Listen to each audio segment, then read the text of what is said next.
Hey everybody, it's GobletX and welcome back to some more Magic Arena. Today I'll be playing another quick draft of Phyrexia, all will be one. Without further ado, let's get into the draft. Our rare here is unfortunately unplayable in this format. The format is much too aggressive for a card that's not really going to do anything until 5 turns after you play it, especially in a best of 1 format like quick draft is, so we're not going to try to do any tablet of completion shenanigans. The strongest card in the pack is Vivisection Evangelist, but it's almost always better to try to take monocolored cards pack 1 to stay a little more open. Don't zero yourself into one very specific, very narrow archetype like the Evangelist would do, but it would be pretty powerful if we go down the black-white toxic path. For monocolored cards that are powerful, we have 3 main options. We have Exuberant Fuseling as a pretty solid 1-drop. I've been a little bit unimpressed with this lately. I think it's still really good for like red-green decks, but it's starting to feel more like a multicolored card than a monocolored card to me, because in all of my non-red-green decks that I've played this in, like red-white or red-blue or anything like that, it's kind of just been a 1-mana 1/1 for not much other benefit. Chimney Rabble, though, is a card that plays incredibly well in literally every red deck. A 4-mana 3/3 haste is going to beat your opponent down while leaving behind a nice 1/1 blocker there. So it plays the aggressive and defensive. And then we have Oil Gorger Troll as the other very solid monocolored card. Just very good in most green decks, because the best thing green decks can do in this format are oil counter synergies. So I like Troll, Chimney Rabble, Fuseling. Evangelist is pretty great as well if we want to take a very narrow card and not kind of stay open, but I think I'm just going to take a Chimney Rabble. I have never been unhappy to have Chimney Rabble in my deck. Alright, and pack 1, pick 2 has some tremendously powerful uncommons. We'll definitely be taking one of those. We have Cephalopod Sentry, the blue-white artifact signpost uncommon, very powerful for blue-white artifact aggro. Tamiyo's Immobilizer is great in any blue deck, and Hexgold Hoverwings is great in any white deck. I think I'm going to go for Hexgold Hoverwings here. It is, again, we want to take one of these monocolored cards over the multicolored card, and I think it's a little stronger than Immobilizer generally, just because it's in a much more powerful color, whereas blue is the kind of color you definitely want to move in on when it's super open, but not something I like to move in on early. So I'm going to take Hoverwings here. If we wheel the Cephalopod Sentry, we've got a real good start to blue-white artifacts. If we don't, maybe we push into like red-white equipment. So Hexgold Hoverwings, pretty happy to take it and move on to pick 3. Pack 1, pick 3 gives us 2 major options, one of them the very obvious one being Crawling Chorus, just a solid 1-drop for any white deck, particularly good when you care about that toxic. Then it is pretty incredible if you can slam it down turn 1. And then for the other potential card, we have something off-color, which is Tyvar's Stand, just a really nice instant speed green piece of interaction. I think I'll just stick to our white here, take this Crawling Chorus, but Tyvar's Stand would be interesting too. I have found Crawling Chorus to not be great when I end up in like red-white in non-toxic white decks, but we're not committed to red yet, and if we end up in white-black or white-green, Crawling Chorus is going to be really good. So I'm going to go for the Chorus over the Stand here. Stick to white for now, and looks like that's going to pay off pretty well, because now we can take a Mandible Justiciar or Basilica Shepherd, 2 excellent options for pretty much any white deck. The Shepherd is better at the top end of a toxic deck, but it does also create 2 artifacts on the board, so it works in artifact aggro as well, whereas Justiciar obviously is just for artifact aggro, but it does work in red-white artifacts or white-blue artifacts, either color pair there. Pretty excited to just take Justiciar here. I like to take the premium 2-drop creatures super highly, so we'll take Justiciar. Maybe wheel Basilica Shepherd or Against All Odds. Also a Mantis there, so if we took the green Hexproof card, we could have taken that and moved into Mantis now for kind of white-green.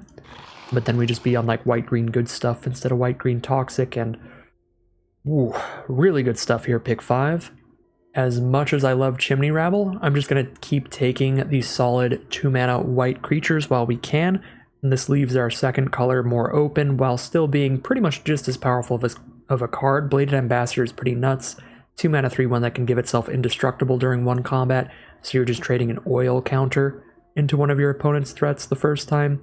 But yeah, I mean, Rabble would be good here, Justiciar would be good, but I'm a little more interested in just focusing on white, because it seems like we're getting past a lot of great white stuff here. So definitely want white as the primary color and leave the second a little open so we could change it around if we need to. This pack is relatively weak in most colors. Blazing Crescendo is a pretty fine combat trick in red, but I think I would rather take one of the blue cards. I think the strongest cards are Skull Bomb and Chrome Prowler. Not great in every blue deck, but they're definitely good in blue-white, which is where we would end up being if we end up in blue, because we're 100% going to be in white in the draft pod. So Skull Bomb or Prowler, both very reasonable picks here. I think I'll go for the Surgical Skull Bomb though, since every single other card we've taken so far is a creature. So get our first non-creature card for the blue-white deck if we end up in that. Well, that is a pick 7 Barbed Batterfist, which is a 2-drop I am more than happy to take, like pick 3, pick 4. I think this card just plays incredibly in the format. A 2-mana 3/1 that leaves behind an equipment you can move around later on. You can pick up and recast with cards like Indoctrination Attendant. Batterfist is just a very, very good card. Happy to take it here, pick 7, over the rest of this pack. Well, pack 1, pick 8, we're gonna have some competition here. Against All Odds is fun in the red, white, or white blue deck, but it's just fine. So we usually only want like one copy and we can pick it up late. Shrapnel Slinger's a super filler 2-drop, and we do already have 3 very good 2-mana creatures. So I'm actually going to take Eye of Malcator here because it's a very, very powerful 3-mana aggressive creature for the blue-white artifacts deck if we head down that direction. So we're going to be 2 cards deep into blue and 2 cards deep into red. Not really sure which one we'll end up being for now. We're kind of open to being either way. Pack 1, pick 9. This is where we can get some pretty clear signals based on what has wheeled if we remember what was in our opening pack. So in our opening pack, as far as I remember, the only red cards were Chimney Rabble, Oxidative Finisher, and Exuberant Fuseling, and we wheeled both of the other red cards, both of which are uncommons and solid cards in the right deck. Again, I haven't been super high on Fuseling, haven't enjoyed it a lot lately in these red-white style decks, so I might actually try out Oxidative Finisher. I've never gotten to play this in the red-white equipment. It's a 7-drop, so it's not particularly castable usually, but we do already have 2 equipment spells, and if we can get enough, this should be a decent finisher. Pun very much intended. So I'm going to take Oxidative Finisher here. Could definitely be the wrong pick, probably just taking a solid 1-drop in this aggressive format is fine. But let's go for some variety here. Play this Ogre Rebel I haven't played before, but this is an excellent sign that red is pretty open. Escaped Experiment just isn't that exciting of a card, even in blue-white artifacts, so we're not going to take that as a huge sign for blue, but 2 solid red uncommons? Good sign in red. Well, our pack 1, pick 10 is very sad because this is the pack that had Cephalopod Sentry in it, and the Cephalopod Sentry didn't wheel. We wield an Oil Gorger Troll, Eye of Malcator, and Tamiyo's Immobilizer for powerful cards. So some pretty great blue artifact stuff, and we'll go for one of those, grab the Tamiyo's Immobilizer for higher up on the curve. Very, very nice piece of interaction. Nothing in this pack is playable, we'll just take one of the uncommons for Vault Progress, and Gleeful Demolition kind of works main deck in the red-white equipment deck. Still not where I want to be, but it gives us main deck artifact removal that worst case scenario blows up a Barbed Batterfist for a few 1/1s. We did wheel the Against All Odds, which is pretty nice. Fits into either our red-white or blue-white deck. Can do some fancy stuff, picking up one of our cheap creatures that traded off early and flickering one of our equipment to get an additional creature off of it. Take a Prophetic Prism here, put it in the sideboard for now. And Phyrexian Atlas, so we have some mana fixing if we end up needing it. Well,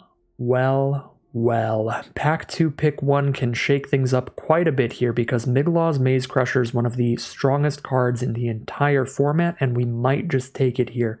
We have 2 pieces of mana fixing, we're 3 cards deep into red, and we did see a very late Oil Gorger Troll, so potential pivot to red-green just to be able to play this incredibly powerful card might actually be able to work out here, and worst case scenario, we do have some mana fixing to try to potentially splash this in. Miglaw's is tremendously powerful and could be worth the pivot here. If I don't want to pivot that hard, the best card for one of our strategies we're going for would be Unctus's Retrofitter, pushing towards that blue-white artifact aggro, but one of the bots did take the Cephalopod Sentry, so don't know if that's completely open, but we are getting a lot of Eye of Malcators wheeling around, Immobilizers, stuff like that, so Seems like we'll get enough cards for the blue-white aggro deck, but it's not completely open. Somebody took a Cephalopod Sentry, so I'm going to take the Miglaws here and, fingers crossed, hope for the best. See if this can end up being a powerful pivot for us. It is certainly a very powerful rare. For pack 2, pick 2, we'll take the premium instant speed removal spell in red. We're now at the point where we need to take red cards over pretty much anything else. That way, these cards can get played if we end up in red-green Miglaws or red-white equipment, and Rebel Salvo is a really, really good red card. So we'll scoop that up here. Hope to wheel a Chimney Rabble or a Furnace Strider as very powerful red options as well. Pack 2, pick 3 is just a horrifically bad pack. I would not be excited to take any of these cards unless I was specifically a black-based Toxic deck, then Hive Master would be fine. But almost no matter what colors I was drafting here, this would be a pretty weak pack.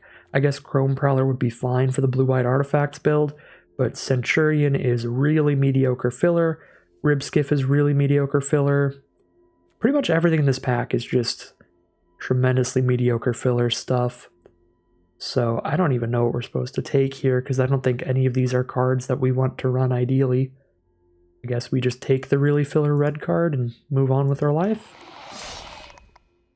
Pack 2, pick 4 is infinitely stronger.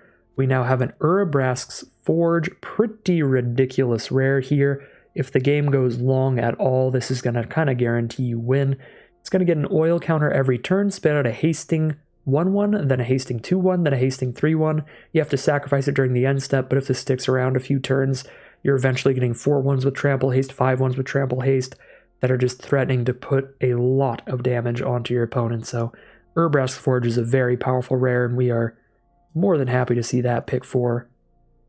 Pack 2, pick 5. We don't have a ton of great stuff here. We'll probably have to just go with Bladegraft Aspirants. Red Sun's Twilight can be powerful in the right matchup, but I don't think that we can main deck it in a best of one format like this.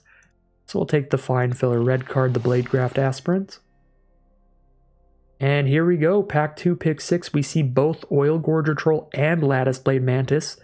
Don't have a ton of oiled up cards right now for the Oil Gorger Troll, so we definitely take the Mantis first as a very powerful 4-drop. Another one of these cards that works well on the offensive and defensive, which is what makes it play incredibly. It attacks as a 5-4 and blocks as a 4-3 at the same time. Pretty ridiculous card. Scoop up Lattice Blade Mantis. Now we can take an Oil Gorger Troll, and we're pretty happy to be pushing towards green-red oil now with our Miglaws. So let's go ahead and cut all our blue and white real quick, and we actually have a pretty hard pick this pack, because there are two really sweet cards for green-red oil. We have Atraxa's Skitterfang, great 3-drop for any deck, and obviously if we care about oil counters, we get a little bit of extra value from this. But then we have Cultivator, which is really, really good in this archetype, because it can ramp us up into our later game plays and end up with some oil counters on it. I think I still have to play Skitterfang because this card is just ridiculous. It's also absurd with Urabrask's Forge, where you give your gigantic tramplers lifelink each turn, and it's kind of impossible for your opponent to race it, so we'll go Skitterfang over Cultivator, but I'm definitely in the market for some Rustvine Cultivators if we can find them in other packs. Well, we don't find a Rustvine Cultivator, but we do find an additional Oil Gorger Troll and a Sawblade Scamp, which is a little bit of a competition here. Just having a 1-drop card that could get some oil on it feels pretty good. Don't have a lot of 1 and 2 mana stuff right now, so we are really lacking there. I should probably take Sawblade Scamp. As great as Oil Gorger Troll is, we need some 1 and 2 mana stuff, so grab a Sawblade Scamp, fill out that slot on the curve. We did wheel the Chimney Rabble. This is just a wide open draft pod for red cards. I'll take a Thirsting Roots to the side. Phyrexian Atlas to the side.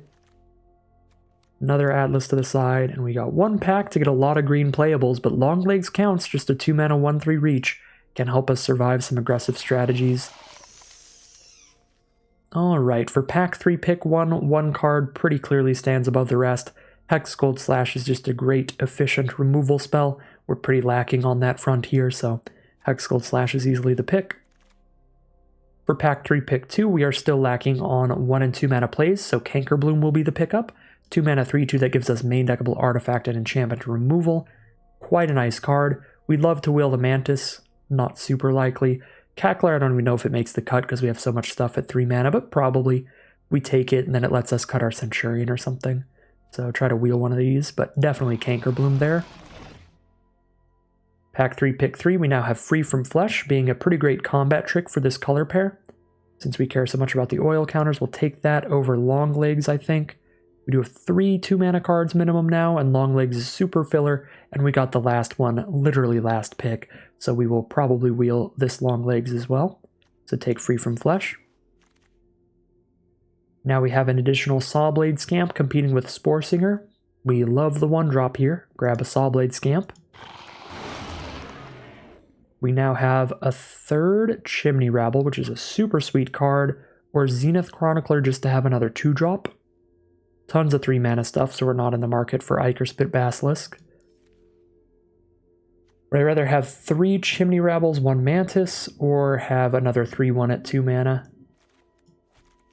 I think I'm just going to go really low on early game plays here. I mean, we still have 5 cards that cost 2 or less, which isn't that low for most formats, but for this format, that's pretty low on early plays. Zenith Chronicler is just super unexciting, though. So I'm just going to take another Rabble. Hope to get really lucky, find 1 Cultivator, 1 Batterfist, 1 Cankerbloom, something like that. We'll really wrap this deck up. Well, there you go, 1 Batterfist, good enough. Take that over Mantis to have more 2-drops in the deck.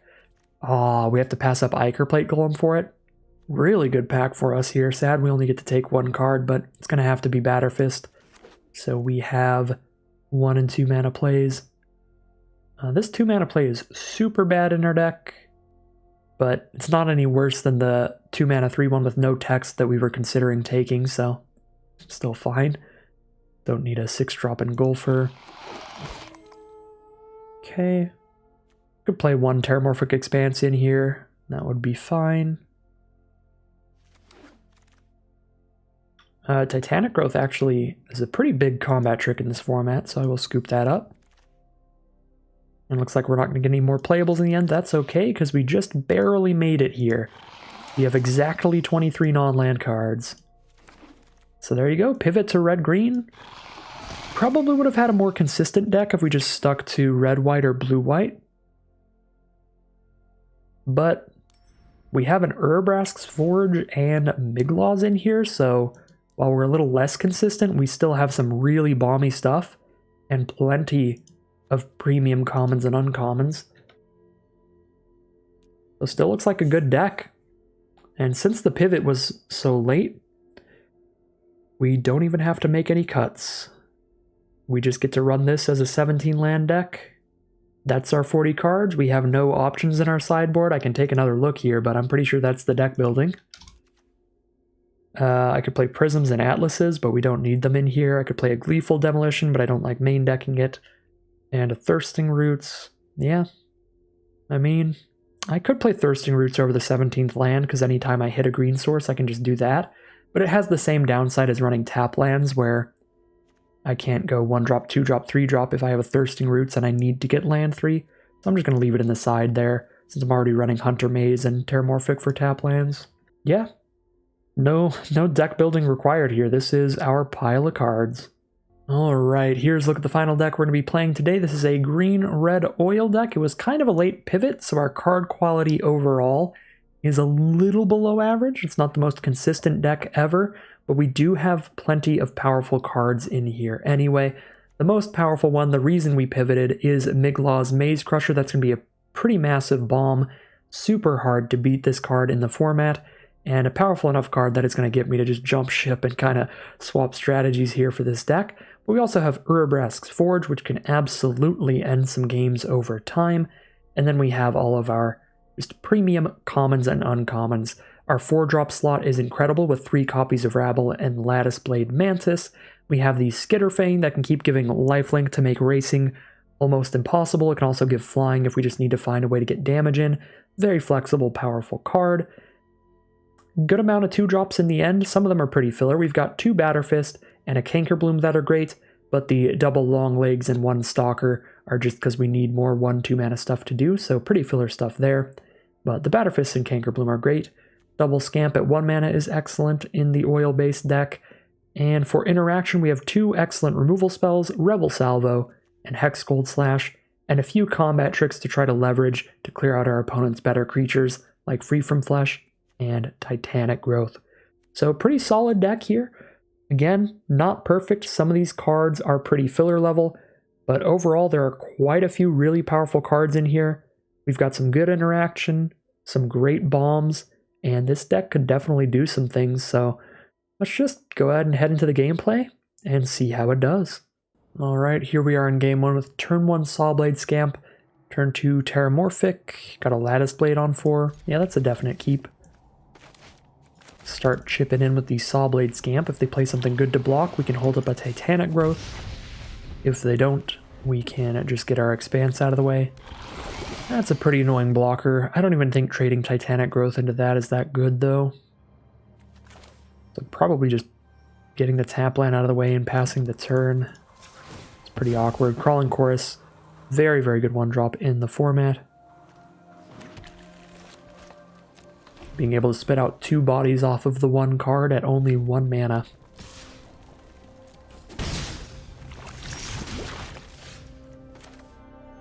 Okay. Send in the Scamp, hold up Rebel Salvo here. Lattice Blade Mantis on turn 4 should be pretty nice. Our opponent is on white-red, little hard to see with their old Borderlands, but they are on Boros. There's a Skitterfang from them. We will definitely kill that card. That can definitely take over a game with all the different abilities it can move around. So we'll just salvo that away while we have the mana. Chip in with the Sawblade Scamp and drop a Lattice Blade Mantis.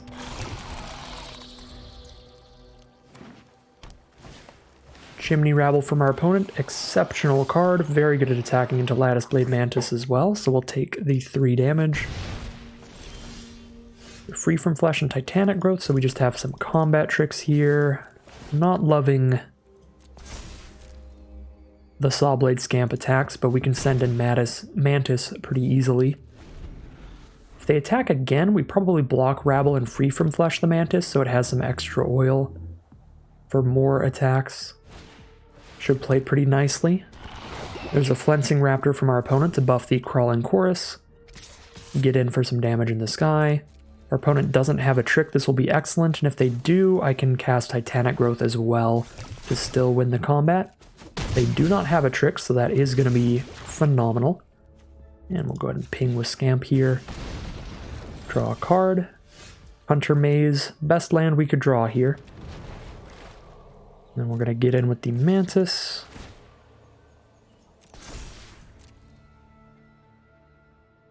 If they don't block, it could be worth Titanic Growthing, but they are going to go ahead and chump block here. And say if they don't block, if I Titanic Growth, I do 9 damage to them, putting them to 2, so tapping Scamp twice would kill them. Alright, here comes Flensing Raptor in the sky. They're holding the Crawling Chorus to chump block the Mantis here. And there's another Chorus that's going to be very annoying to get through. Right. Copper Long Legs. Pretty nice. We're going to draw our card off Hunter Maze first, I think.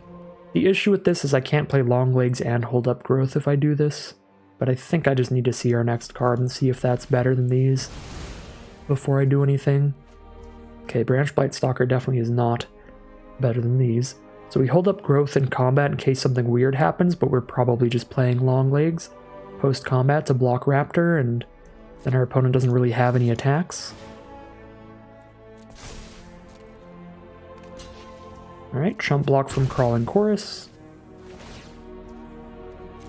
I don't believe our deck has anything that discards a card to draw a card, so there's no reason to hold the land, really.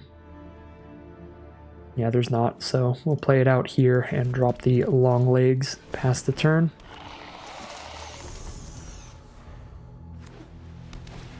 Basilica Shepherd, that is a bigger flyer from our opponent. They can attack through our Long Legs with that. Still have that Titanic Growth, though, which could work for us. Forge Hammer Centurion is the draw. Not great.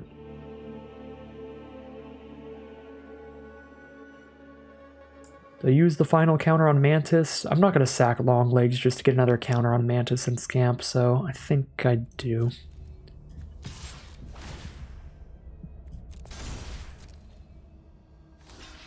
Jump with Chorus again. 6 mana up. I can't play Centurion and Stalker and hold up Titanic Growth. So I guess Centurion is slightly better on the board. Blocks these 1/1 mites a lot easier. We pass the turn.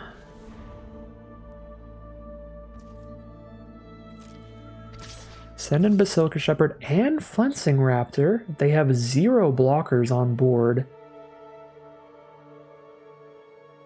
If I just don't growth the Shepherd here, I just long legs the Raptor.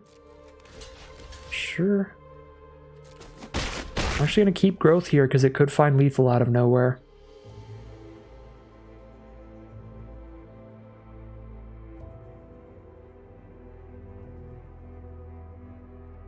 They don't play multiple blockers. If they just play 1 blocker, they can block Mantis, take 1, 2, 3, 4, 5, 6, 7, 8, 9. Really close to lethal.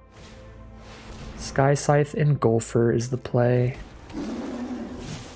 Well, growth is still good against that.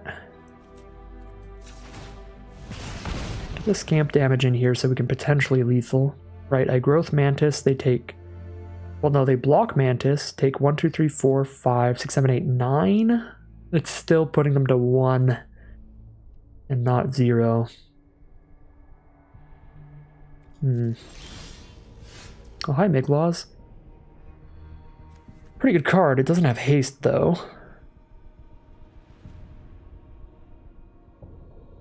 So next turn, they have 5 toxic creatures on board to attack us with. We're at 4 poison. If they hit us with all 5 and proliferate, we would die. I also need to worry about life total before poison. Okay, so again, Engulfer on Mantis would mean they don't die. 3, 4, 5, 6, 7, 8, 9. I don't think I can attack all, because then I could kill Engulfer by growthing on that, but then 3, 4, 5, 6, 7, 8, 9 damage on the crackback. I can only block 1. I would die. I think I need to hold long legs off.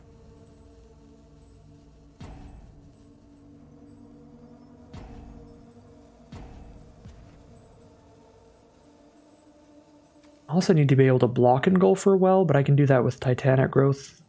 Right, if they block, I Titanic Growth. If they don't block, I might still Titanic Growth. Okay.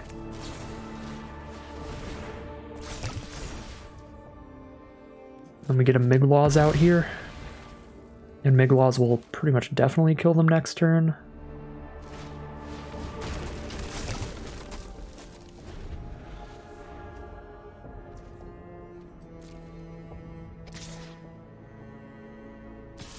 Send in the flyers again.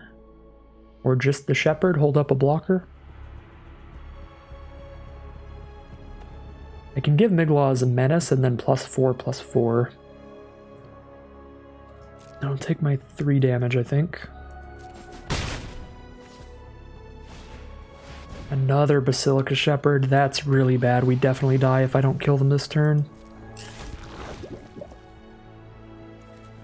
Shoot with Scamp. We have to draw something, I think. It is not something. Okay, so if I give Miglaws Menace, they can double block Miglaws to stop all that damage, then they take 4, 5, 6, 7, 8, 9. Oh wait, no, they are dead. With only 2 blockers, they're dead. Because if they don't block Miglaws, they take 8 from Miglaws and at least 1 from something else. If they do block Miglaws, they can't block anything else. If they have an instant speed trick, they could be fine.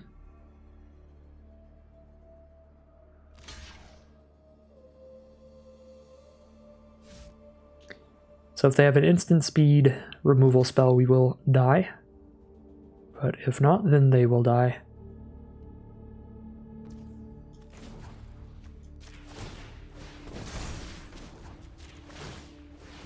Alright, that is going to be game in our favor. Saved by the bell, saved by the Miglaws in the end. Rewarded with drawing our ridiculous bomb rare that we pivoted into. Here we are now in game 2. We're not on the play, but this hand is absurd.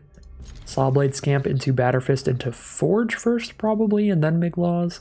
Because Forge is just harder to deal with. And the earlier you play it, the better. There's just less cards that can kill an Urabrask's Forge than can kill a Miglaws. Miglaws will kill them faster, but Urabrask's Forge will make the kill more inevitable. Drop a Batterfist, we can't attack into that 2-2.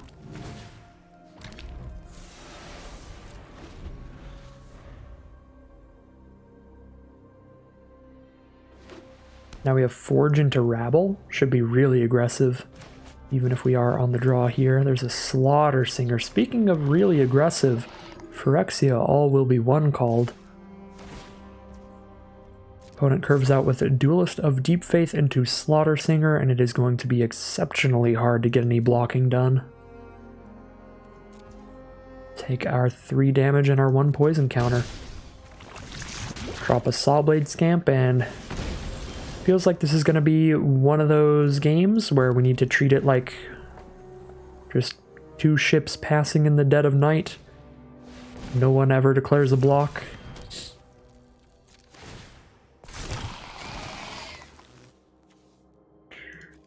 Tempted to still hold up this Rebel so the Singer can't attack him.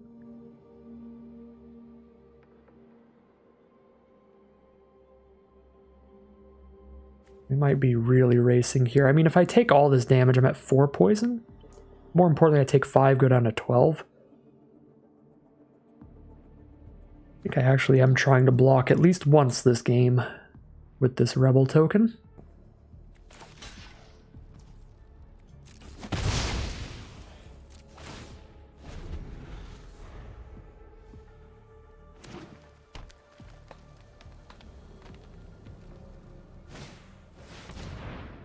Flensing Raptor. Well, trying to block was a mistake.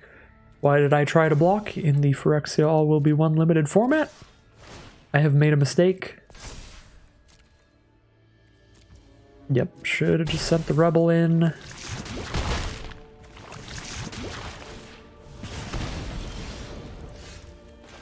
Double Chimney Rebel's pretty good here. Get some chump blocks going while attacking.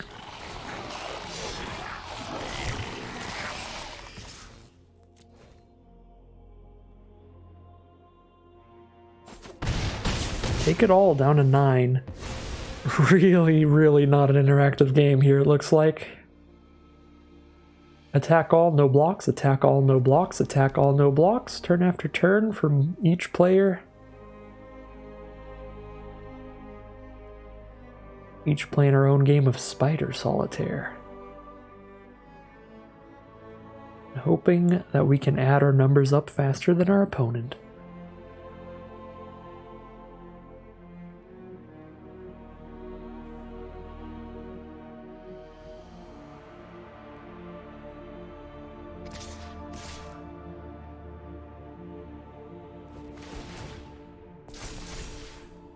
Be 6 damage here. I will get the chump block with the goblin because it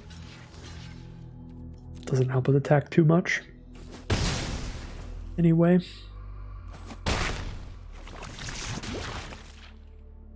And I can get a replacement goblin next turn. Infested Flesh Cutter. Well, luckily that card does not help them block at all. But they're holding up an instant for 3 mana. Combat trick or something, I guess. We just want to play another card that gives us another blocker and attacks immediately. We just want to play another Chimney Rabble.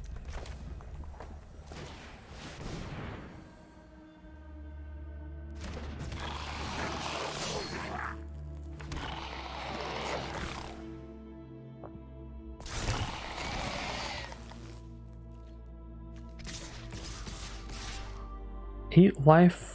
If they somehow survive this without losing any creatures, they hit for 1, 2, 3, 4, 5, 6, 7, 8, 9, 10. This probably should hold up 2 blockers. This is already dead on board. They can block 1 and take 9. Yeah, this is already dead on board, so we'll play it safe with the extra 1/1s.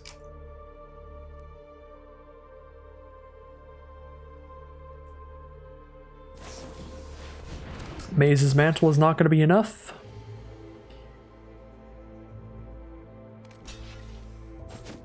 we won the game of Solitaire. That is 2-0 as we move on to game number 3. Here we are now in game 3. Definite mulligan to start it off. And it's actually even worse. Yeah, because even if we had the right colors, we're not doing anything till turn 4. Molt of 5 it is. This is the best hand we've had so far. Scamp into Longlegs into Rabble, potentially. Drop the Free From Flesh. Drop a land here on 17 lands. Longlegs. We'll drop a land here. Get the Scamp. Start things off.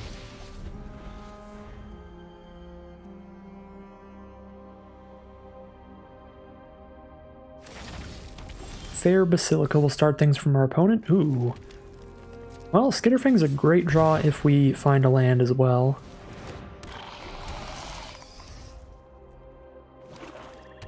Opponent is on white-black with a turn 2 Dune Mover to guarantee their 3rd land. If they have a bunch of lands in hand, though, they don't want to put something on top. Looks like they don't have a bunch of lands in hand. They are going to put one on top. These trades are fine. Scamp to Dune Mover is okay.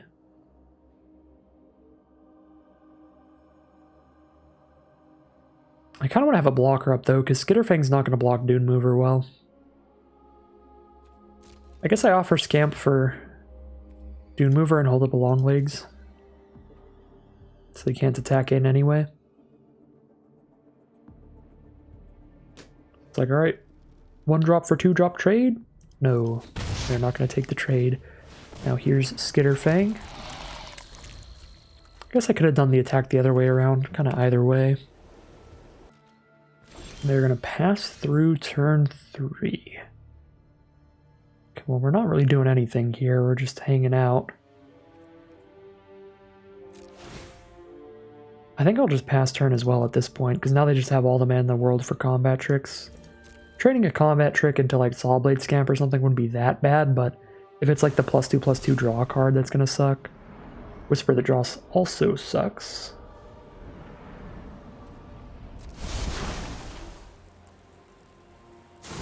But at least they don't have any counters to proliferate. Just a 1-for-1 trade. Now Sheoldred's Head Cleaver. Pretty spooky. 2/4 Menace with Toxic 2. Do I have to salvo that? They're on black-white. What could they have to save the Head Cleaver? The +2/+2 combat trick would save it from 5 damage. Yeah, I should probably just kill it while they're tapped out. Pass the turn again.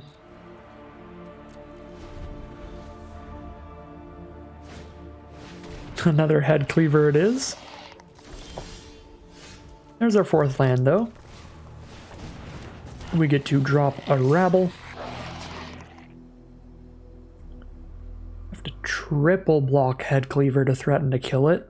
If I send my Rabble in. I feel like I leave Rabble back and then I just declare the double block there. Yeah, Rabble's a 3/3 body is really good at blocking Head Cleavers if they don't have the combat trick. And if they do, it's only kind of killing one of our cards because it would kill Rabble and the 1/1 that the Rabble just made.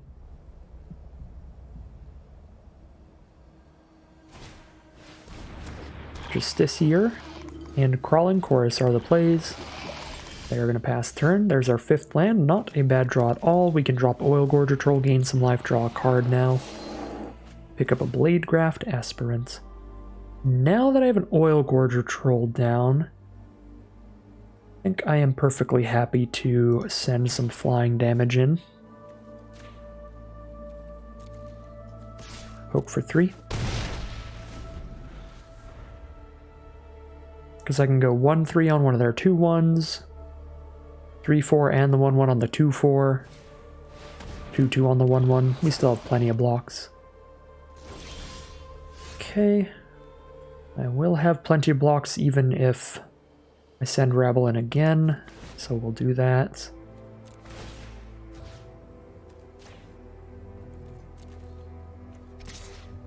Though I am now running out of oil on the Skitterfang, we only have one more potential use for it.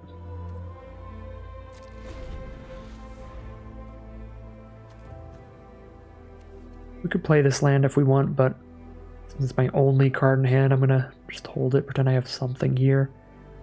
I don't have any more card draw in the deck, so I'm not gonna have a turn where I have 3 lands in my hand and wish I could play 2.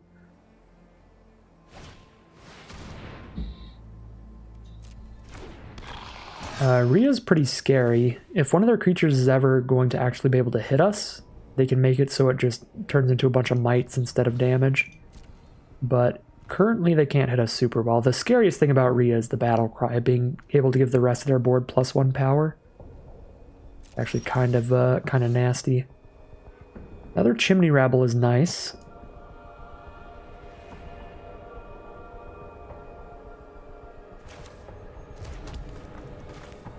I think I play another Chimney Rabble. I actually do play the land here so that I'm open to being able to chump block with Long Legs and Proliferate on Skitterfang. And then we just don't use Skitterfang this turn. Whoa! I don't think we're doing that yet. We're getting there. Not yet. Infectious Inquiry. They're going to take 2 damage down to 9. Well, now if I Proliferate on Skitterfang, I'm threatening 6 damage in the sky over time, which puts them down to 3 life in the end. Could it be worth sacking the Long Legs right now? So I know I have 2 more flying attacks off Rabble. I feel like it is.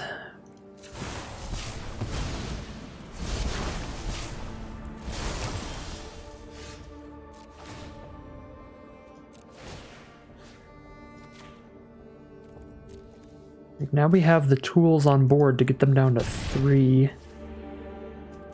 We just need to draw a tiny bit to break through this. They gotta be getting in desperation mode. We're probably getting attacked soon. Ooh, Slash, is that toxic? Ah, Rhea is not toxic. Put them down to 3 by sending Rabble into the sky now. Then I have no way to get in for the last bit of damage. Probably Hexgold Slash their Head Cleaver later. Do I want to put them down to 3, or do I want to just keep the counter on Skitterfang? I feel like I should probably just take the opportunity to put them down to 3 right now. Then if I top deck Free from Flesh, that could put more oil on the Skitterfang. They will die. Wish I had a Volt Charge in this deck. That would be another way to find the lethal. Oh, they're going to blow up Chimney Rabble. Unfortunate. So we will just lose the oil counter. Pass the turn.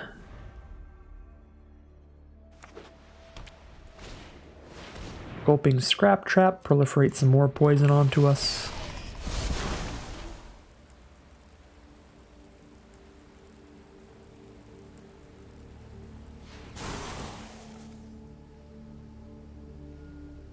I actually really wish I had like 1 copy of Hazardous Blast in this deck. That would be really good here.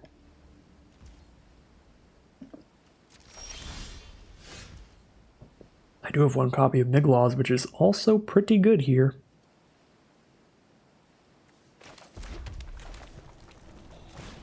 Three mana to blow up an artifact or enchantment with that. We can blow up a Justiciar or a Doom Mover.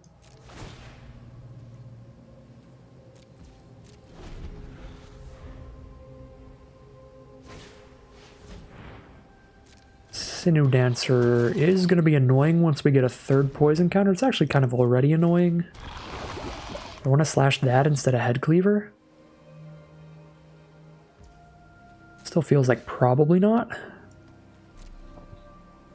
Should I save my oil counters on Miglaws, keep them banked up? Or should I just blow up Justiciar right now?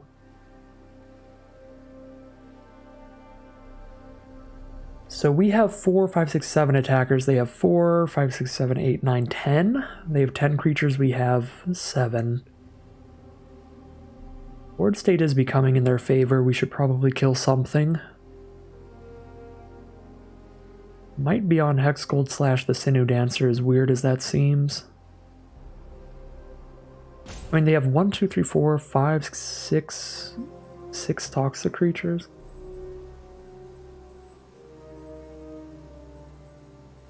Better to shoot Dancer or Head Cleaver? Head Cleaver is the more annoying stat line, but the Dancer can, like, tap a creature down when we go to combat and then tap a creature again in their turn to lock 2 things down and help them get an attack in with their battle cry, which feels pretty spooky. So I am going to slash the Sinew Dancer here, I think.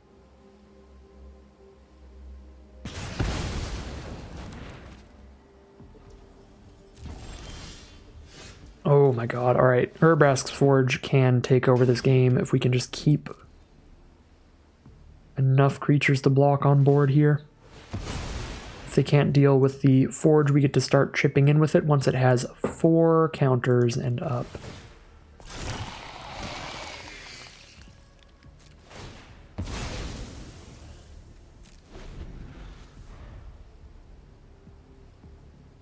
That is definitely a card that can win a board stall eventually. Well, Raptor can get us corrupted. Luckily, we already killed that payoff, but now Head Cleaver will punish us for that. Are they going to go? Oh, they're just going to turn it into some mites here. Fair enough. I don't think we take any poison then. Yeah, we take no poison. They just get some mites. Mirror Custodian. Ooh, we get to scry 1. They get to scry 2, but we get to scry 1. It's fine.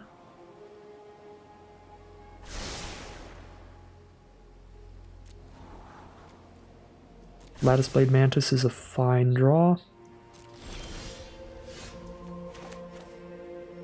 Play the Mantis. We're still holding up Miglaw's ability to blow up an artifact or enchantment. Again, it only has enough oil to do it 1 time. So as long as I know I can hold up 3, I'm just going to keep holding the Miglaw's ability for the last opportunity, like until we just need to blow something up. Raptor's an issue. Raptor plus Rhea is an issue, because with the battle cry from Rhea, like, the board state can definitely get wide enough to kill us.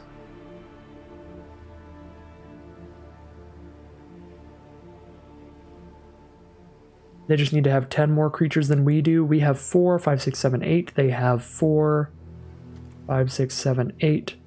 Plus 1, 2, 3, 4, 5, 6, 7, 8, 9. They're getting really close. 1 more attack with Rhea's ability, and then the turn after they can try to lethal us. Yeah, that's pretty bad. 1, 2, 3, 4, 5, 6, 7, 8, 9 attackers. They have 1, 2, 3, 4, 5, 6, 7, 8, 9, 10, 11 blockers. I can blow up 1 of them, make it 10 blockers, but they still have more than we have attackers.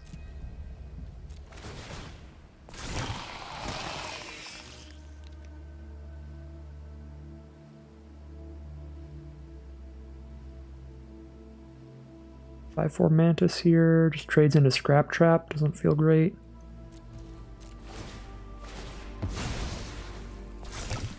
Oh, Centurion's actually huge here. Can actually make something unable to block in a turn.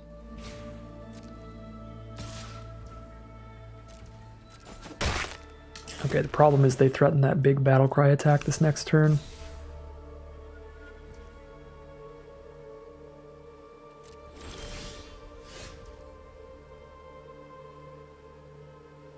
Longlegs is interesting. That might go towards threatening lethal.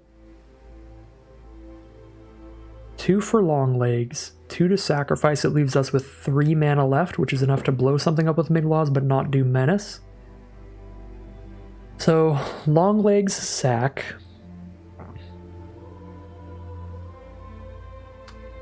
Well, can we survive an attack here? 1, 2, 3, 4. If I can survive an attack, we just play Longlegs and kill them next turn. 10 blockers. 6, 7, 8, 9, 10.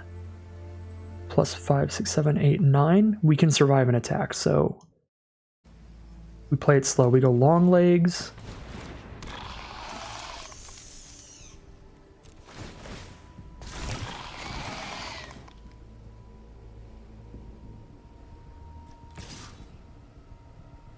They don't have any first strike, do they? No. So we can send in that.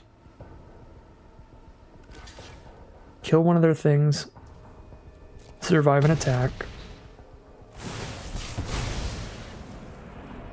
I guess they get to proliferate another poison on us, but I don't think they can get 7 poison with this many blockers.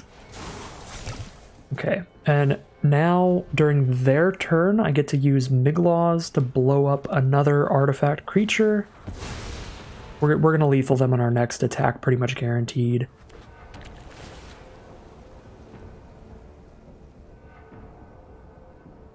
Okay, they're going to do the raptor thing.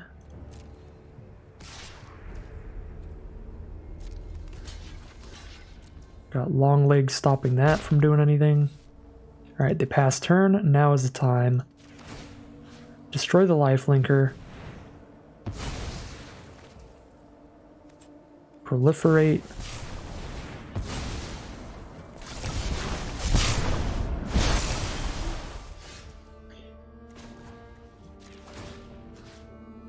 Destroy the 2/3.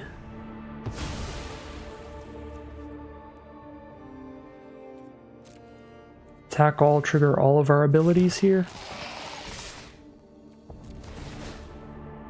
Take action. Take action.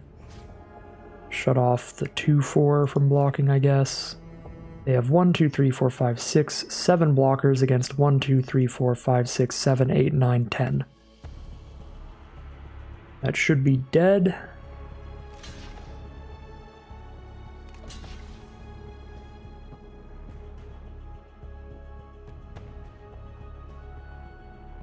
And if it's not, then we shall die. Alright, that is lethal. And we move on to game 4. Here we are, game 4 on the play. Definitely a very filler hand. But we've got a 2-drop. We've got both our colors. We're just going to roll with it. I should have played Mountain there. There are a ton of 1-drops I would just slash. I'd kill the Evolving Adaptive out of green if they played that. Maybe kill a Skrelv, but that's about it. So luckily we are not punished. They're just going to play a Terramorphic Expanse turn 1. Oh my god, the hand just got infinitely better. Hello, Miglaws. Welcome back. Playing against green. That's all we know so far. See what Expanse picks up. Hopefully not a Swamp. Well, I was going to say Miglaws is going to be incredibly hard for them to kill if they're green, red, green, blue, or green, white. Green, black, though, they could just anoint Miglaws. Not like they're likely to spend removal on anything else in our hand, though, so we'll still just play Miglaws, cross our fingers, and hope for the best. Hope it gets at least 1 attack in here. But if they have anoint in hand, then it's just goodbye Miglaws.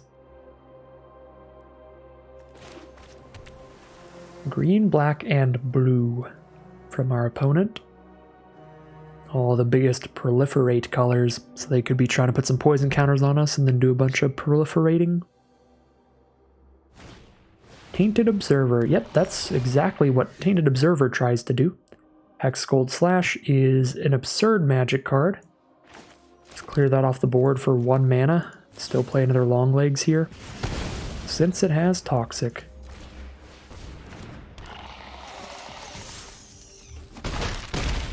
Now they are down to 14, and we will pass the turn.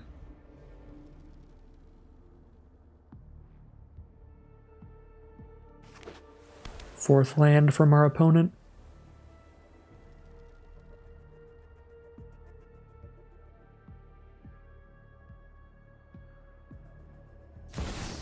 Jace the Perfected Mind. On an empty board, not that bad. They can mill us 15, but then we just keep attacking them. And if they don't mill us, then we'll just kill Jace. Yeah, I can still kill Jace. Unfortunately for our opponent. 1, 2, 3, 4, 5 damage. I have to spend all my mana to kill Jace. 1, 2, 3, 4, 5. Yeah, Migloz can hit for 5, so we go Migloz and Longlegs on Jace, and then the other one at their face. That was not meant to rhyme, but I suppose it did.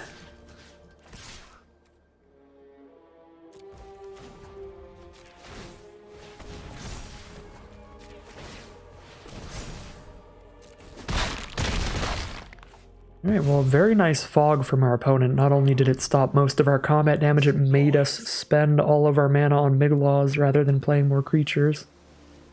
So Jace actually still put in work here, even if Jace didn't auto-win the game. Jace did a lot to protect their life total. Might have been better to just go after them there. Like, I could have played Aspirant and just buffed Migloz once, hit for 6, 7, 8, put them to 5. But Jace with some Proliferate can really win a game out of nowhere. I guess we have 30 cards. It was only milling 18 next turn. Yeah, I probably should have just sent everything at their face. The other value of cards like that is they always scare your opponent into maybe over-attacking them instead of you.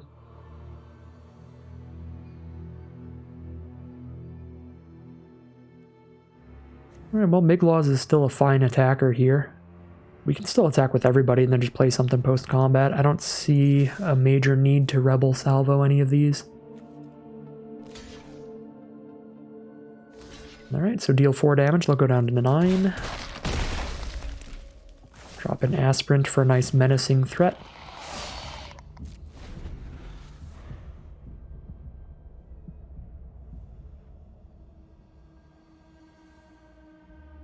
But I couldn't have hit them as hard as I said I could, because Migloz was -3, -0.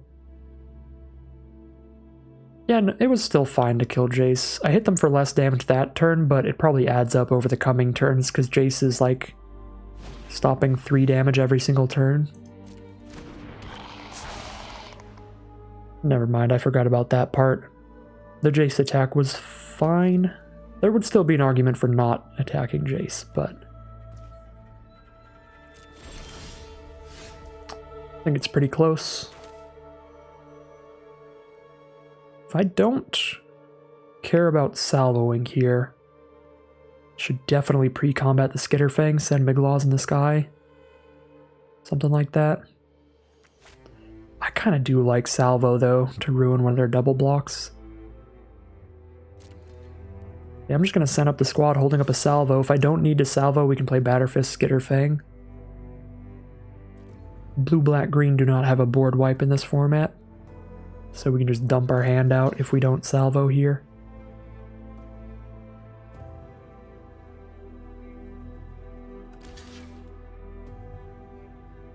Double block on Migloz. Not enough to kill it yet. They're going to have to play a trick, and when they do, I can salvo.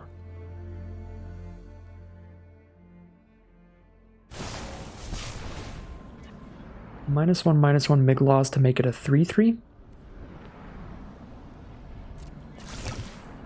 So if I salvo the Skitterling, I still kill Surgeon and Migloz survives.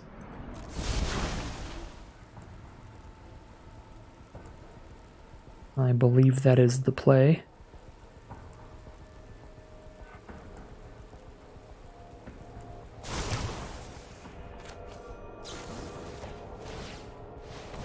Wait till that resolves so they don't get to proliferate a second poison counter on us.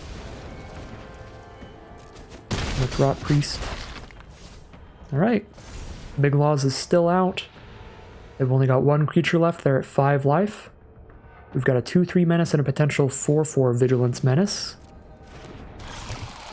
And we have the Skitterfang. Yep, this should definitely be lethal. Now I can go Skitterfang. Can even go Batterfist. Make the Maze Crusher 5 power in the sky. With that, we're just super definite uber lethal. Just nice and simple. And they are going to scoop them up. That is going to be 4-0 now. Undefeated from the green-red Migloz pile. Here we are in game 5. We are going to have to mulligan this monocolored hand. This is a little better. We have a 2-drop and some good interaction. We'll roll with it.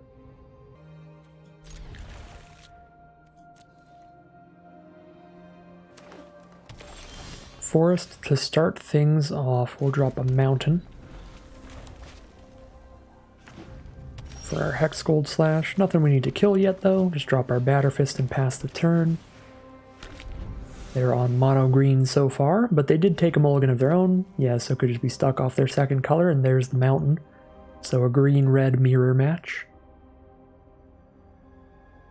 The enemy Farfetch'd used double team. Phyrexian Atlas is the play, ramps them up and fixes them if they need a third color. Purbrask's Forge was an exceptional draw here because I had nothing else to do this turn, and it's one of the best 3-mana cards in our deck. So that is going to be super nice here. Especially against the empty board, we actually do get some value off the first couple little tramplers, which usually you don't. Usually the 1/1 and the 2/1 just kind of get blocked. You have to wait a little while before Forge actually starts damaging your opponent. But there we go, we got some damage off with the 1/1. Opponent's playing Tyrnax Atrocity. They could just corrupt us immediately for their Atlas. It's a little risky, because they take a big crackback here. But looks like that is what they're going to go for. I'm going to go ahead and play Aspirant, and while they're tapped out, I am going to slash the Atrocity. Another pretty big sign of just how busted Hex Gold Slash is in this format, where you can spend 1 mana for your instant speed removal and kill their 5-mana card. It's very silly. So we are corrupted. We're taking damage from Atlas every turn at the least.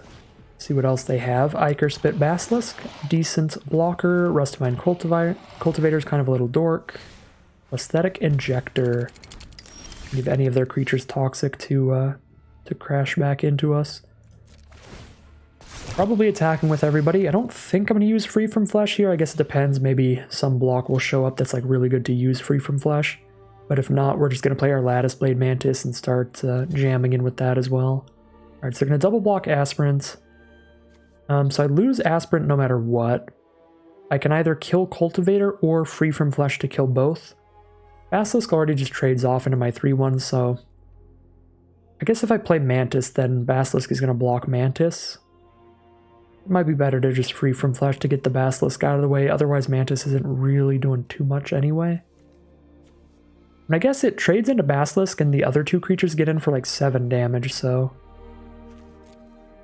this is probably fine. Trade with Cultivator and get the Mantis down this turn. That's okay. Oh, and I wouldn't kill both. I'm really bad at math. It's definitely better to just play Mantis here.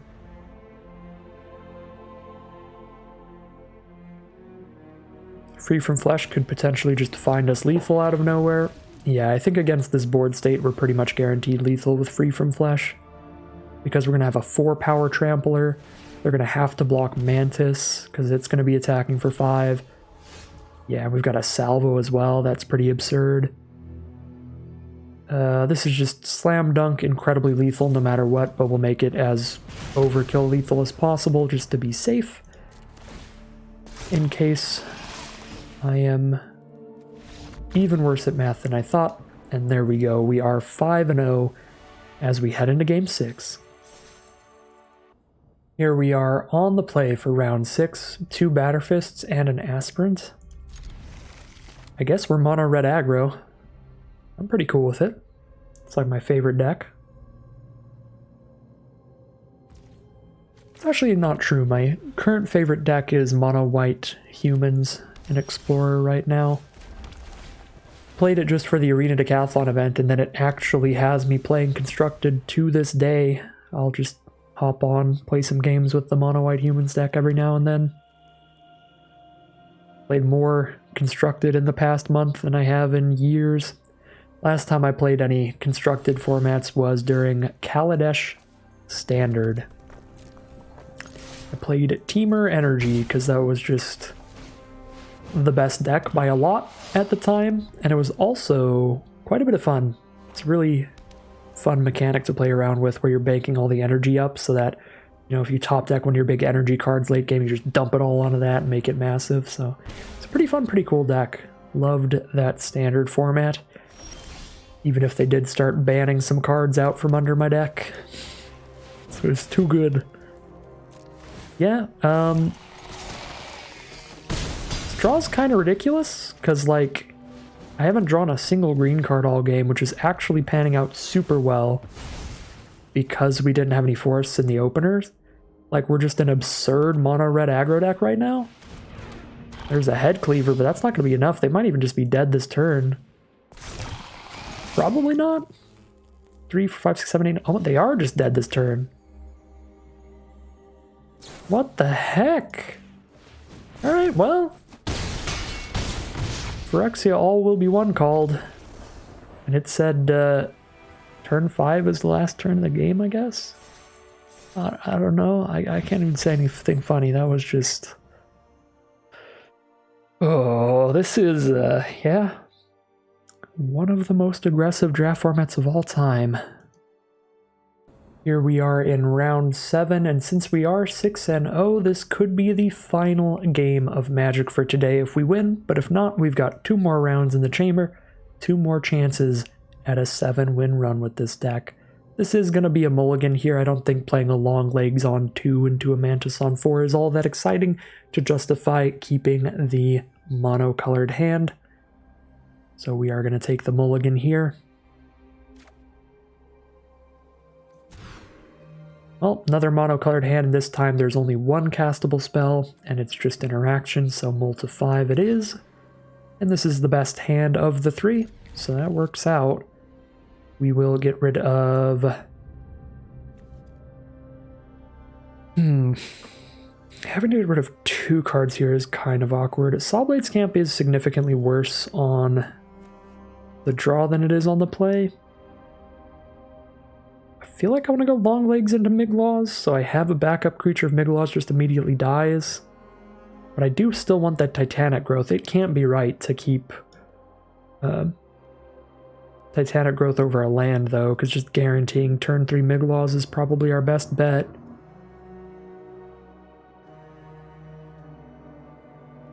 I don't really need growth to go with Miglaws because it already has a built-in combat trick to protect itself. Yeah. Get rid of Scamp and growth here. The only other thing I could see is maybe we get rid of a land instead of Scamp. Because we're on the draw, we just need to hit 1 land in the first 3 draw steps. It could actually be reasonable to dump a land. We are a 17 land deck, not a 16. I guess even then, that's not too much of a difference. Either way, we're pretty likely to draw land in 3 draw steps.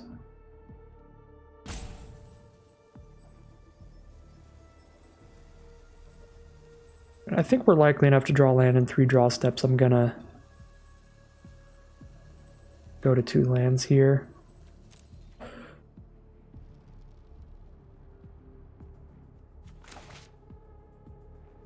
There we go, 1, 2, 3. Hope for the best.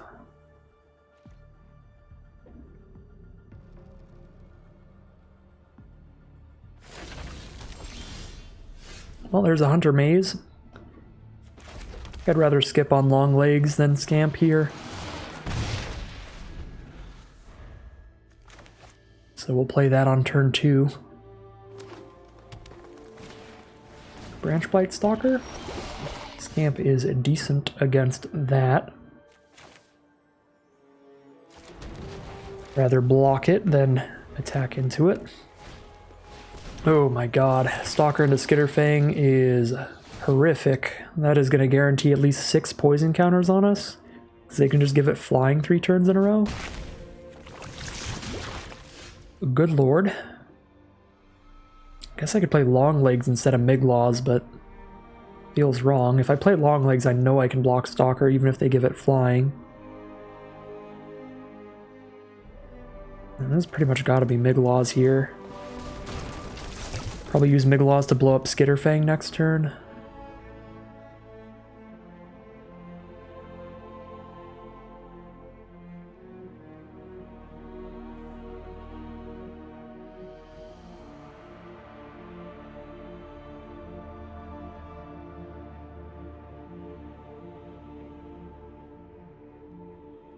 If they have the +1/+2 and fight spell, they would have to trade 2 of their creatures into this. If they have the pacifism, we can blow up the pacifism with Miglaws later.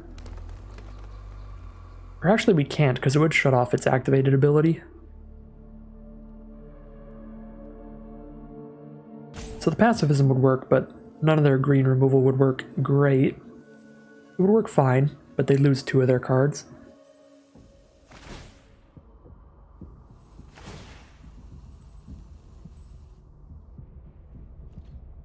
Alright, Stalker's getting in again. We're taking 4 poison total.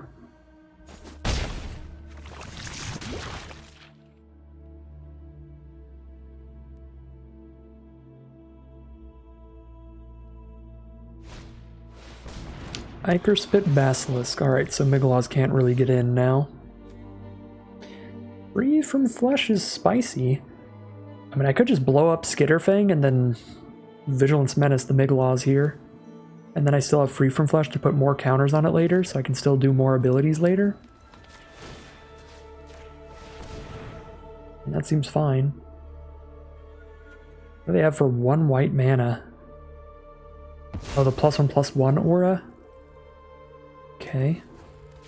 Well, I'll keep that in mind. I think that's the only 1 mana instant in white that I can think of. It's an aura that gives +1/+1. It gives +2/+1 and first strike, though, when we're corrupted. We couldn't not be corrupted here because it was a flying Branchblight Stalker, but actually they get to have a first strike Death Toucher. So we're going to need to Free from Flesh Miglaws to have the 3 mana to blow up their enchantment. Definitely need to have that up. Expand the Sphere, they're just ramping up. That is A-okay, not affecting the board in any way. Very cool with that.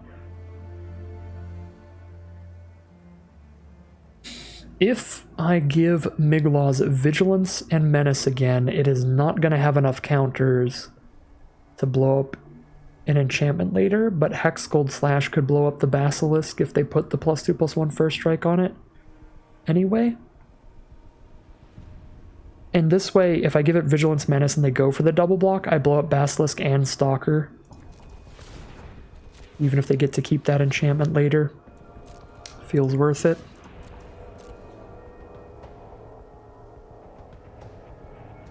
No blocks, then we'll play the Centurion. And pass the turn. Getting more power on the board, so we're more likely to be able to find lethal quickly with cards like Free from Flesh. And again, we still have the Hexgold Slash, so if they do have the 1 mana aura for +2/+1 first strike, if they try to do first strike Death Touch nonsense with the Basilisk, we can still just kill it with Slash. They only have a green mana up here.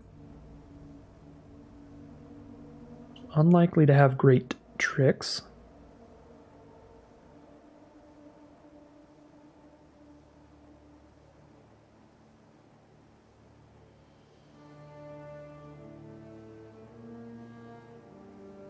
Don't really have attacks into Basilisk right now. Do I want to just make my board state wider?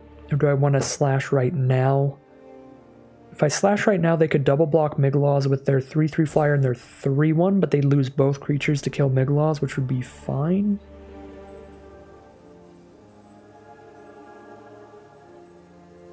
I don't think I really have attacks for Centurion either way. Yeah, and I can play Long Legs post-combat. This seems fine. It's not great, but it's fine. So Miglaws dies, we get 1 counter on Centurion and kill both their creatures. Or we just hit for 4. Alright, hit for 4 it is, and here is Long Legs. Pass the turn, they are at 7 life. Sawblade Scamp can put them down to 6. Free from Flesh can likely find lethal. If one of our 3 power creatures or our 4 power creature gets in, threatens a lot of damage. It's possible they didn't even just have the 1 mana white trick.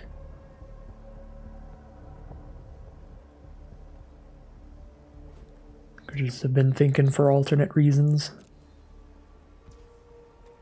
But if they do, Free from Flesh should surprise them pretty well here. Okay, they're down to 6. Now we can play Aspirant and Free from Flesh.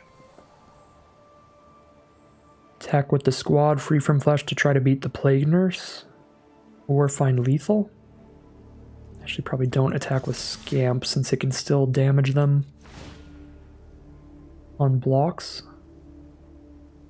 Oh, you know what? Free from Flesh on Centurion pre-combat would have actually been pretty nice. So it has the 2 counters and then we remove them and shut off a blocker. They only have 1 blocker on board.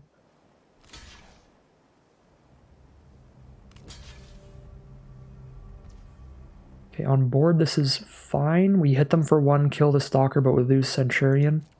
I want to wait till they try to play a trick. Yeah, that's what I thought. That's what I thought. Well, that works exceptional. Centurion still dies, but deal with that pretty well. Play Aspirant, shoot them for 1. Yep.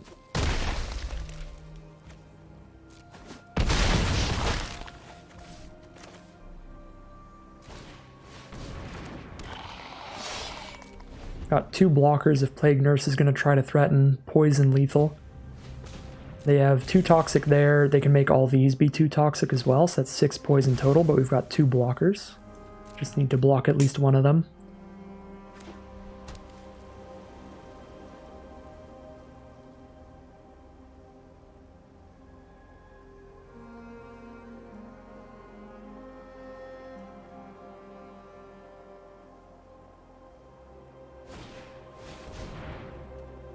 There's a Spore Singer. Gonna buff up the Shepherd and give it Vigilance, so they hit us for 5 and still hold up all of their blockers. Yep, down to 6. Kinda need to lethal them this turn, but it should definitely be doable.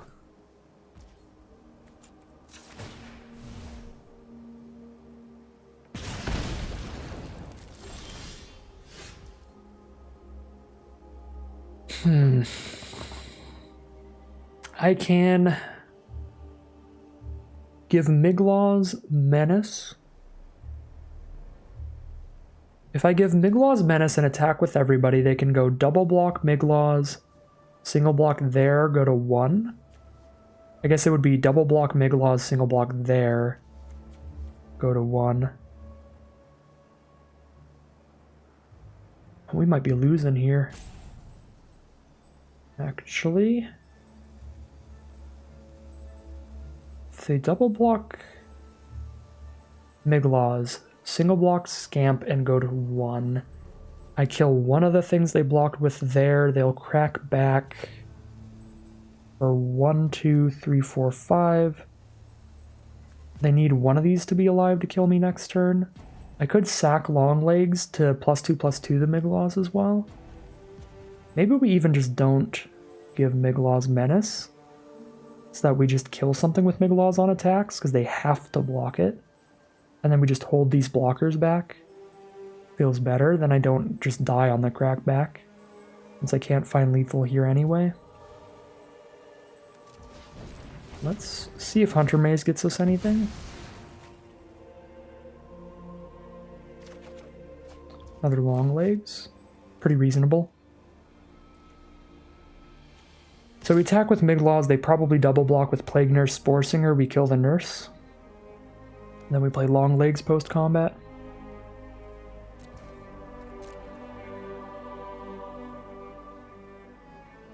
Or I could just buff Miglaw's and kill both, I guess. If they block with Nurse Shepherd, that's the only way they can guaranteed kill Miglaw's. Okay, so just a chump block. That is probably our best bet. Actually, no, any block they made on Miglaw's would be fine, because Plague Nurse and Spore Singer, we could +2/+2 to keep Miglaw's on board and kill both. And if they put Shepherd and Plague Nurse on it, then we could kill the Shepherd without having to spend our mana on Miglaw's. Alright.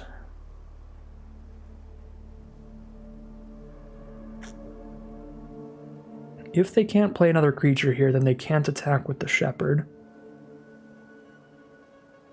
Because of a menacing Miglaw's.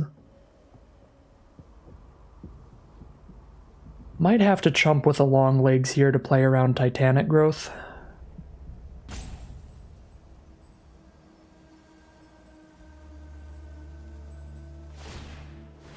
Okay, draw a card off the Fair Basilica.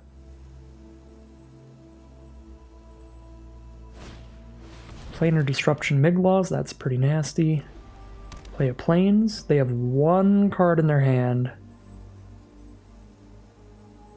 Whatever it is, probably castable because they're still thinking. But they are going to pass turn. Another Scamp for us. 2 blockers total. Block long legs take 1, 2, 3, 4. They take exact lethal if they don't have instant speed removal. They have something. Hopefully it's a combat trick that doesn't give lifelink. We attack with everybody. If it's instant speed removal though, we die. Whereas we wouldn't otherwise. Do we take this coin flip? Win against a combat trick, lose against removal?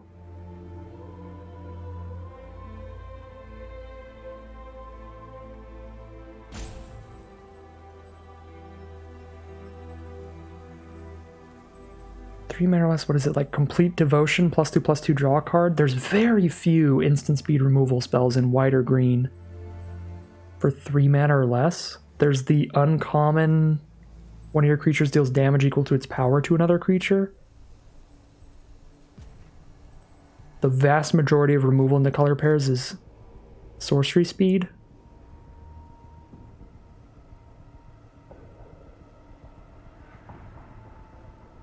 I think we attack all. It's just so much more likely that it's a combat trick. It's a lot more instant speed combat tricks in the color pair than instant speed removal spells. I think we take this coin flip. This might be the last play of the draft if it gets us the win. If not, it's the last play of this game and we'll move on to round number 8.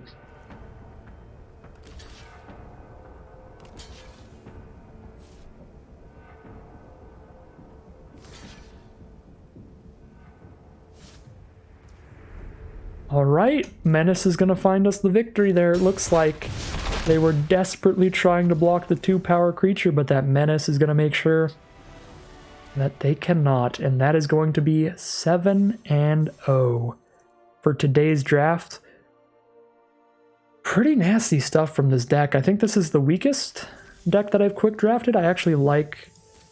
Well, it depends. I like our first 2 decks a lot better in terms of synergy and just consistency. But this deck does have the biggest haymakers, though, out of all the quick drafts we've had so far. Miglaws and Urabrask's Forge were both absolutely ridiculous. We won every game we played them in. Well, we won every game we played any of these cards in. We're 7-0, undefeated. We never got to cast Finisher. Fuseling actually would have been a lot better than Finisher in this deck, so taking Finisher over Fuseling actually didn't pan out very well for us. So another good argument for just taking the 1-drops there. I tried to play a Finisher. I've still never cast that card and resolved it in my life, unfortunately. Now I've at least tried. I've put it in my deck. Would have been a lot better in our red-white build, but I'm pretty happy with the pivot into red-green if we're going to turn that into a 7-0. Yeah, there was like nothing we could really play instead of Finisher, unless I wanted to play a random mana ramp card or something. But yeah, not too much to say about the deck. When you go 7-0, there's not too much to learn from. 7-2 runs are kind of the best, because those are runs where you can like learn from your losses and any play mistakes that you have while you still leave with the maximum number of wins, the maximum number of prizes. Like, you know, 4-3 and under can be a bit of a bummer. Have a low win rate there, but at least you get to learn some stuff. But 7-0, it's just like, you get all your prizes, but also don't get to learn too much about what was bad about the deck, because it never cost you a game. Yeah. Kind of might just be survivor's bias, but I can't think of the specific things that are bad about this deck. Some more filler cards for sure, like Centurion and Aspirant, don't make a ton of sense in this deck. Neither does Stalker. The long legs were actually fine, but still definitely filler. And then the Finisher was pretty much unplayable. That was the worst card in the deck. All of the non-creature cards were pretty solid. I'm pretty okay with the non-creature suite of cards being what it was, but the difference between this and like a 8, 9, or 10 out of 10 deck is this pile of cards right here. The more filler cards that are just filling out the curve. If we had swapped these out for a couple cultivators to ramp us up at the 1 mana slot, maybe another Cankerbloom or Batterfist or something like that for a little bit better 2 mana cards, and then more of the powerful 3-drops like Contagious Vorak or something at 3 mana instead of Aspirant and Centurion, we would have like a super good deck, like swap Finisher out with Cinderslash Ravager. That would be like the 10 out of 10, the dream red-green energy deck, but still was pretty good. Everything else in the deck, I think, is like just premium stuff you'd love to have in any red-green energy deck. We just have like a different pile of filler than you usually will. But it still played out pretty perfectly. Some pretty lucky games there. Just drew our rares a lot and beat some opponents down with them. Well, that is going to end today's video. If you enjoyed this video and you'd like to see more, just stick around on the channel. If you want to hang out with me live, you can check out the Twitch channel in the link in the description below. If you'd like to support the channel directly, you can check out the Patreon in the link in the description below. And as always, thank you very much for watching, and I'll see you again soon for some more Magic Arena.